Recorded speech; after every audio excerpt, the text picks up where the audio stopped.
අදත් සුපුරුදු පරිදි සරල අක්ෂර වින්‍යාස පාඩම ස්පෙලිං පාඩමයි මේ අපි ආරම්භ කරන්නේ. ඕනෑම ඉංග්‍රීසි වචනයකට අකුරු ගලපන ආකාරය ඔබට කියා දෙන සරල ස්පෙලිං පාඩම අපි මෙලෙස ආරම්භ කරනවා.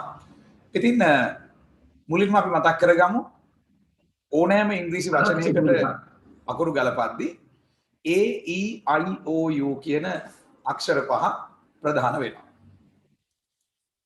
A අකුරෙන් අයන්නේ ශබ්දය, E අකුරෙන් එයන්නේ ශබ්දය, I අකුරෙන් ඉයන්නේ ශබ්දය, O අකුරෙන් අයන්නේ ශබ්දය, O අකුරෙන් ඔයන්නේ ශබ්දයක් ලැබෙනවා, U අකුරෙන් අයන්න සහ උයන්න. A, E, I, O, U වවල්ස් පහ.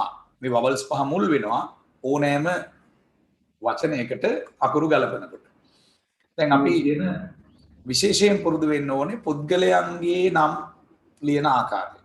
කොහොමද අපි පුද්ගලයෙක්ගේ නම ලියන්නේ? විශේෂයෙන් අයන්නේ ශබ්දයේ බොහෝ තැන්වල එනවා පුද්ගලයන්ගේ නම් ලියනකොට. KA කයන්න වෙනවා, MA මයන්න වෙනවා, PA පයන්න වෙනවා, RA රයන්න වෙනවා, GA ගයන්න, JA ජයන්න. ගයන්නයි ජයන්නයි සමහරු පටලව ගන්නවා. ග ජ ශබ්ද දෙක පටලව ගන්න එපා. ගයන්න GA, ජයන්න JA. ගයන්න GA, ජයන්න GA. ඉතින් මුලින්ම මේ අක්ෂර ටික මතක් කරලා ඉන්නම් මම ආයෙමත්. A අකුරෙන් අයන්න, E අකුරෙන් එයන්න, I අකුරෙන් ඉයන්න, O අකුරෙන් අයන්නයි ඔයන්නයි, U අකුරෙන් අයන්නයි උයන්නයි. U අකුරේ U ශබ්දයක් ඉඳ හිට තියෙනවා. දැන් අයන්න එන අවස්ථාව අපි ගත්තොත් කමල් කියලා ලියනකොට පුද්ගලයන්ගේ නම් ලියනකොට කයන්න KA. පුද්ගලයාගේ නමක් ලියනකොට නිතරම මුල අකුර කැපිටල් විය යුතුයි, ලොකු අකුරක් විය යුතුයි. KA කයන්න, MA මයන්න, ඊළඟට L අකුර අල් අයන්න, කමල්. සමන් කියලා ලියනකොට SA සයන්න, MA මයන්න, අල් නයන්න N අකුරේ. ශාන්ත කියලා ලියනකොට ගයනු ශායන්න අපි ලියන්නේ SHA.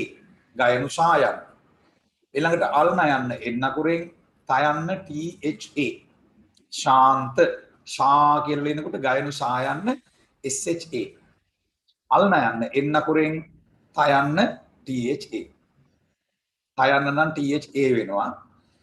තියන්න නම් THI වෙනවා. තියන්න THI. නිතරම පෑනක් කොලයක් අතේ තියාගන්න. මං කියනකොට ඔය ලියන්නත් ඕනේ. අහන් ඉඳලා විතරක් ආවට ගියාට මේක කරගන්න එපා. හුඟක් අයට ස්පෙලිං පාඩමක් හරියට අහගන්න කෙනෙක් නැතුව ඉන්නවා. ඔයාට අවස්ථාව ලැබුණාම ඔයා නිකන් බලන් ඉන්න කටබලියක්. බලන්න කොච්චර අවාසනාවන්තයෙක්ද වගේ. පෑනක් කොලයක් අතට අරගෙන ලියන ගමන් ඕනේ පාඩමට සම්බන්ධ වෙන්න. හැමදාම දවල් 12:45ට අපි සජීවීව මේ පාඩම ගෙන එනවා. ඉතින් මේ channel එක subscribe කරලා තියන්න. ඒ වගේම bell icon එක ඔබලා තියන්න. ඔබට පුළුවන් අපි අලුත් පාඩමක් දාපු ගමන් බලන්න. සජීවී පාඩම් තුනක් අපි දිනකට ගෙන එනවා. 12:45ට ස්පෙලිං පාඩම, සවස් 6ට ධනාත්මක චින්තන දේශනය, සවස් 6:35ට ඉංග්‍රීසි ගීත පුහුණු කරන වැඩසටහන. දැන් අපි අමාශා කියලා ලියනකොට අයන්න ඒ අකුරෙන්. මා කියනකොට MA. මා යන්න MA, බා යන්න BA, ලා යන්න LA, මා යන්න MA, ගයනු සායන්න ආවොත් නැත්නම් පයනු සායන්න ආවොත් SHA. අමාශා. ශායන්න SHA. දැන් පුද්ගලයන්ගේ හෝ නගර නාම, රටවල් වල නම් ඔයාලා ලියන්න පුරුදු වෙන්න ඕන. අමුලේ ඉඳලා බිඳුවේ ඉඳලම ස්පෙලිං ගලපන ආකාරය මේ පාඩම් වලදී පැහැදිලි කරනවා. අවුරුද්දේ දවස් 365ම අපි මේ පාඩම කරනවා පැය කාලක්. කඩු ගන්නාව කයන්න KA. දුයන්න DU. කඩු. ඊළඟට ගයන්න GA. කඩුගා. ඊළඟට අල් නයන්න එනකොට හල් අකුරකට එක අකුරයි එන්නේ. අල් නයන්නට N අකුර. කඩුගන්. ඊළඟට නා කියලා ශබ්ද වෙනවා. නා යන්න NA. වයන්න WA. කඩු ගන්නාව. අයන්න KA. දුයන්න DU. කඩු. ඊළඟට ගයන්න GA. අල් නයන්න N අකුර. අල් නයන්නට එක අකුරයි එන්නේ. හල් අකුරක් නෑ එකයි. ආයෙත් නා කියලා එනවා එන්නේ. වයන්න කොහොමද එන්නේ? WA. දැන් සමහරව අපෙන් අහන ප්‍රශ්නයක් තමයි සර් වයන්න ලියන්නේ WA ද VA ද කියලා. වයන්න දැන් ලංකාවේ බහුලව ලියන්නේ W අකුරෙන්. ඒක රටින් රටට වෙනස් වෙන ස්වභාවයක් තියෙන ඉංගලන්තයේ හෝ ඇමරිකාවේ සමහර නම් වල V අකුර බහුලයි. ලංකාවේ වසන්තලා වසන්තිලා බොහෝ විට W අකුරෙන් තමයි ලියන්නේ. නමුත් වියන්නක් ආවොත් වියන්න නම් VI වෙනවා. වින්දියා වගේ නම් වල ඒක ලංකාවේ ලියන සිරිතක්. ලංකාව කාලයක් තිස්සේ පුරුදු වුණු ක්‍රමයක්. කොහොමත් ලංකාවේ වැඩිපුරම පුද්ගලයන්ගේ හෝ නගර නාම ලියනකොට වයන්නේ ශබ්දය ගන්න W අකුරෙන්. අපි ඉදිරියට යමු. අපි කඩු ගන්නවයි ගත්තේ.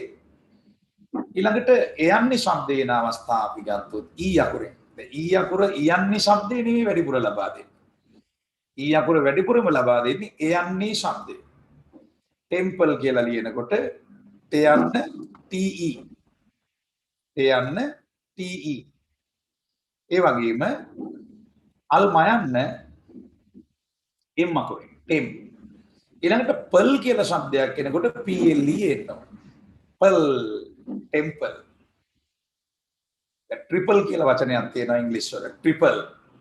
දැන් 7 ඉලක්කම් 3ක් එක ළඟ ආවොත් ෆෝන් නම්බර් එකක 777 කියලා කියන්නේ. ට්‍රිපල්. කොහොමද ට්‍රිපල් ලියන්නේ? TRIPLE. බල් කියනකොට PLE කියලා එනවා. බල් කිව්වොත් BLE කියලා එනවා. ට්‍රිපල් කියන්නේ ත්‍රිත්වයක්. 3ක් එකට. ට්‍රිපල් වැක්සින් කියලා තියෙනවා. ත්‍රිත්ව එන්නත. පොඩි කාලේ ලබා දෙන එන්නතක්. ඉතින් කෙසේ නමුත් පල් ශබ්දය PLE වලින් අපි ලබා ගන්නවා. self කියලා ලියනකොට එයන්නේ ශබ්දයේ E අකුරෙන් ලබා ගන්නේ සයන්න SE, අල්ලා යන්න L අකුරෙන්, අල්ෆා යන්න F අකුරෙන්. self ස්වයං. ස්වයං සේවා කියලා කියන්නේ self service. ඊළඟට settle කියලා කියනකොට මෙතන LE කියන අකුරු දෙක මාරු වෙන්න ඕනේ. SETTLE. එතන තල් කියලා ශබ්දයක් ඇහෙනවනේ. තල් කියලා ශබ්දයක් ඇහෙනකොට අනිවාර්යෙන් එන්න ඕනේ අගට TLE කියන අකුරු තුන. SETTLE settle. පදිංචි වෙනවා කියලා කියන්නේ settle down කරනවා කියලා කියන පදිංචි කරවනවා. settle down. ලංකාවේ පළමු අග්‍රාමාත්‍ය DS සේනානායක එතුමා ගල්ඔය ව්‍යාපාරය ආරම්භ කළා. ගොවි ජනතාව පදිංචි කෙරෙව්වා ගල්ඔය ආවට. settle down කරා කියලා අපි කියනවා. යාපනයේ ඒ ප්‍රතිසංස්කරණ කටයුතු කළා. ඒ අදාළ ඉඩම් හිමියන්ව අරන් ගිහිල්ලා ඒ ප්‍රදේශවල settle down කළා. පදිංචි කළා. settle කරනවා කියලා කියනවා බිල් පියවනවටත් දැන් settle up කියලා පදයක් තියෙනවා. වචන දෙකකට ඔබ ලියන්න ඕනේ settle up. බිලක් පියවනවට ක්‍රියාපදය. settle up කියනකොට ආයන්නේ ශබ්දය ගන්නේ U අකුරෙන්. බිලක් වගේ දෙයක් පියවනවා කියන අදහසින් යෙදෙන පදය settle up. ඉතින් අපි කතා කළේ එයන්නේ ශබ්දයේ E අකුරෙන් ලබා ගන්න ආකාරය. ඊළඟට යන්නේ ශබ්දය ගන්නේ I අකුරෙන්. sit me කියලා ලියනකොට sit me තියන්න SI අල්තා යන්න TH මි යන්න MI. sit me. දිනිති කියලා ලියනකොට දියන්න DI නියන්න NI තියන්න THI. දිනිති ඔයගොල්ලොත් ලියන්න ඕනේ දැන් මාත් එක්ක මේ සාකච්ඡාව අතරතුර සාකච්ඡා කරන ගමන්. කින් ලියනකොටත් මියන්නක් ඇහෙනවා. මියන්න MI. අල්ලා යන්න L අකුර, අල්කා යන්න K අකුර. milk කිරි. බබලෙනවා කියන්නේ shine. SHI කියන්නේ shy. අල්නා යන්න N අකුරෙන් හැබැයි බොහෝ විට අගට එන හල් අකුර E අකුරක් සමග සැබැඳෙනවා. එතකොට අල්නා යන්න අපි ලියන්නේ NE කියලා. SHINE shine බබලෙනවා. ඊළඟට fine කියන වචනේ. fine කියන්නේ හොඳයි කියන එක. FINE. FINE fine. හොඳයි. ඒතර ෆයි කියලා ශබ්දයක් කියනකොට I අකුර එන්නේ. ෆයි කියනකොට I ඇහෙනවනේ. ෆයි කියනකොට FI. ලයි කියනකොට LI. බයි කියනකොට BI. ගයි කියනකොට GI. ටයි කියනකොට TI. ඒතර ෆයින් වල fi කියන්නේ ෆයි අල් නයන්න. ඒ කියන්නේ අගට එන හල් අකුරට ඊ අකුරක් ගාවන්න. බොහෝ විට ඒක වෙන්නේ. ඉතින් බොහෝ විට සිදුවෙන දේ මතක තියාගත්තාම කතා කරන්න ලියන්න ලේසි. fine fine I am fine කියලා කියන්නේ. මම හොඳින් ඉන්නවා කියලා කියන්නේ. ඊළඟට ඕ අකුර විශේෂයි. ඕ අකුරෙන් අපි ගන්නවා ඔයන්නේ ශබ්දය වගේම අයන්නේ ශබ්දය. එනවට කම් කියලා කියනවානේ. කයන්න ලියන්නේ CO. C අකුරේ කයන්නේ ශබ්දය තියෙනවා. C අකුරයි O අකුරයි આવොත් කයන්න. C අකුරෙන් කයන්නේ ශබ්දය ගන්නේ vowels පහක් තියෙනවානේ. A E I O U කියලා. ඔය vowels පහෙන් C අකුරයි O අකුරයි આવොත් කයන්න එනවා. කයන්නේ ශබ්දය. C අකුරයි A අකුරයි આવොත් කයන්න හෝ කයන්න වෙනවා. ඒ කියන්නේ CAT cat වෙන්නේ නිසා. CAT cat. ඒ වගේම C අකුරයි U අකුරයි આવොත් ඒත් කයන්න වෙනවා. CUT cut. එතකොට vowels පහෙන් තුනකටම C අකුරෙන් කයන්නේ ශබ්දය ගන්න පුළුවන්. ඒ කියන්නේ C අකුරත් එක්ක vowels තුනක් සම්බන්ධ වුණාම කයන්නේ ශබ්දය එනවා. හැබැයි CI කයන්නේ ශබ්දය දෙන්නේ එතන තියෙන සයන්නේ ශබ්දයක්. C හරි ස හරි එවැනි ශබ්ද එන්නේ CI. ඒ වගේමයි C අකුරයි E අකුරයි සම්බන්ධ වුණා කයන්නේ ශබ්දයක් කවදාවත් එන්නේ නැහැ. C අකුරයි E අකුරයි આવොත් සයන්නේ. කයන්න ශබ්ද වෙන්නේ CO, CA, CU ඒ අවස්ථා තුනට විතරයි. ඉතින් ඒ වගේම අපි සම් කියන වචනේ භාවිතා කරනවා. සමහරක් කියලා කියන්නේ. පොඩ්ඩක් කියලා කියන්නත් සම් භාවිතා කරනවා. එතන සයන්න SO. ඒ කියන්නේ O අකුරේ අයන්න ශබ්දේ තියෙනවා. අල්ම යන්න ME. අගට එන හල් අකුර E අකුර හා සබැඳේ. SOME සම්. දැන් ටොමි කියනකොට ටොයන්නක් නේ. PO ටොයන්. O අකුරෙන් ඔයන්නත් එනවා.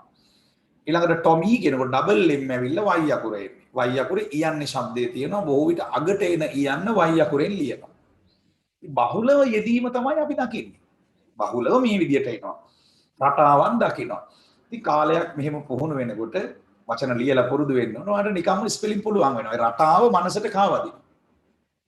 රටා දැකීමයි මේ පාඩමේදී කරන්නේ. මේ රෝස් කියනකොට රෝ යන්න O යන්න ශබ්ද වෙනවා නම් O අකුර RO. අගට එන අල්ස යන්න E අකුරත් එක්ක සම්බන්ධ කරනවා ROSE රෝස්. ඉදිරිපසට අපි කියනවා front කියලා. FRO එතන O අකුරෙන් එන්නේ අයන්නේ ශබ්දය. FRONT front ඉදිරිපස. ඉතින් මේ channel එක subscribe කරලා තියන්න bell icon එක ඔබන්න. අපි අලුත් පාඩමක් දාපු ගමන් ඔබට එය නරඹන්න හැකියාව තියෙනවා. notification එකක් ඔයාට එනවා. අපි අලුත් පාඩමක් දාපු ගමන් සවස් 6ට අපේ ධනාත්මක චින්තන දේශනය සවස් 6:35ට ඉංග්‍රීසි ගීත පුහුණු කරන වැඩසටහන.